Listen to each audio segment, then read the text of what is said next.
some of this. Okay. I guess my first question would be, what's an advocacy document like this do? Well, an advocacy document gets the conversation started. It gets the potential players and useful players into the game. It gets them thinking about it.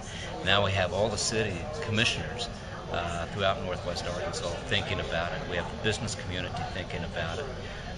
And so this is the importance of an advocacy document. It starts to consolidate conversation about the issue.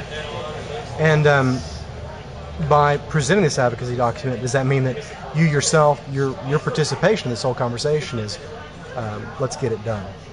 Well, certainly a facilitator. And let's not ignore the role of a feasibility study. A feasibility study could come back and say it just makes absolutely no sense.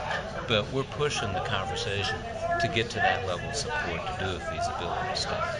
During the presentation, you mentioned a couple of traits that Northwest Arkansas had that made it specifically good for this sort of thing. Could you just, in real brief, try to trace this out?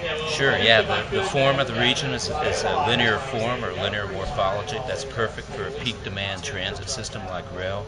It's horrible for automobile, which is why we have big city congestion. 2/3 of the population still lives within 1 mile of the rail line. 4 out of 5 employers, major regional employers, are on the rail line.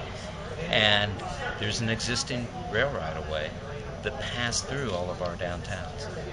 Final question for you. Are we talking about something 5 months, 5 years, or 40 years down the road?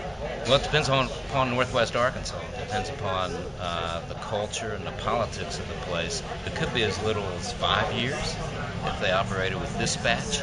Or yes, it could be 40 years like Austin, which means we would have missed our opportunity to smartly grow and plan for the growth that we know is coming.